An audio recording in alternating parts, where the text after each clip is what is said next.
Hi writers and readers, I'm Christy Stratus, and today is Camp NaNoWriMo Day 1. I am really excited.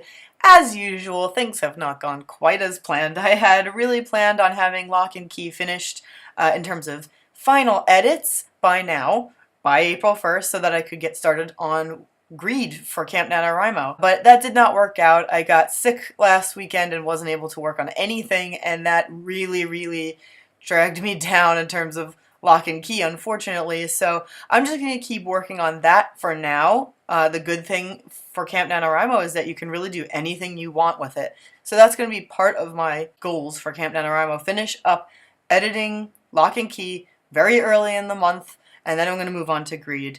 So I'm really excited about that. If you don't know what Camp NaNoWriMo is, I'm going to link my video about it at the end of this video and down below. So I hope that you are doing Camp NaNoWriMo. If you are, let me know what you're working on in the comments. I think it's going to be a lot of fun and I'm really looking forward to it. Another thing I wanted to tell you is it's April 1st, which is April Fool's Day, at least in America. I'm not sure about the rest of the world. And so today is a day of pranks. Now, I don't really like pranks very much, but they can be a good vehicle for character development. So let me explain to you how that could work. If you have, let's say, the prankster, and first of all, the kind of prank he decides to pull can really tell you something about his personality. Like if it's a really mean one and he's very excited about it, then that might tell you something about his personality right there. The person he's pulling it on, why is he pulling it on them? How do they feel about it when it happens and how do they react? That can develop the recipient of the prank.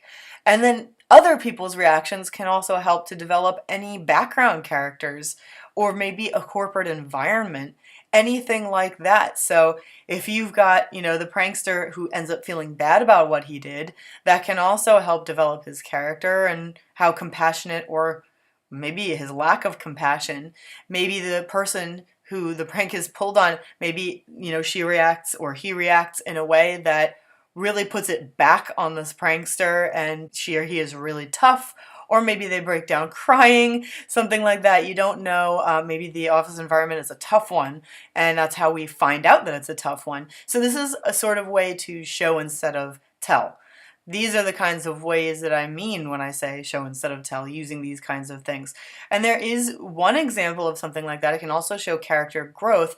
There's a book called Getting Rid of Matthew. It's by Jane Fallon, and it is one of my favorite books. I love it. It's traditionally published, and it is more of a, I don't know if you'd say romantic comedy, but it's very clever, it's very different, and she does not take any easy ways out. It's a really good one, I recommend it, and I recommend it on audio too. That's how I listen to it.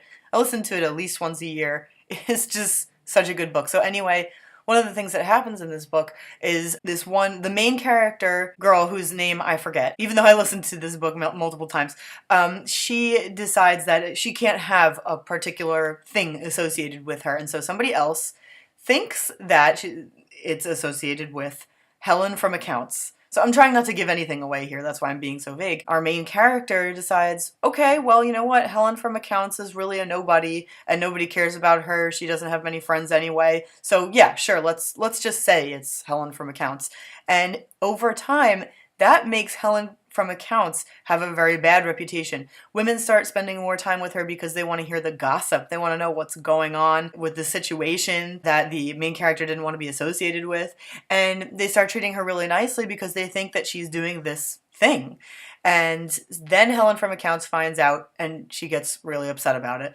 So I haven't really given you any spoilers, but our main character starts to feel very guilty about it. At first, she starts out very self-centered, and you see that she really develops much more of a conscience as the book progresses, and this is one of the ways that she develops a conscience. And one of the vehicles is through Helen from accounts, and yes, it's a sort of background thing, but it does add up to us seeing her become much more compassionate. So that's another way, just another example of how you can use something like a prank or a rumor, something along those lines, to really help develop your characters in a way that is not telling, and it's much more interesting, and it adds to the story.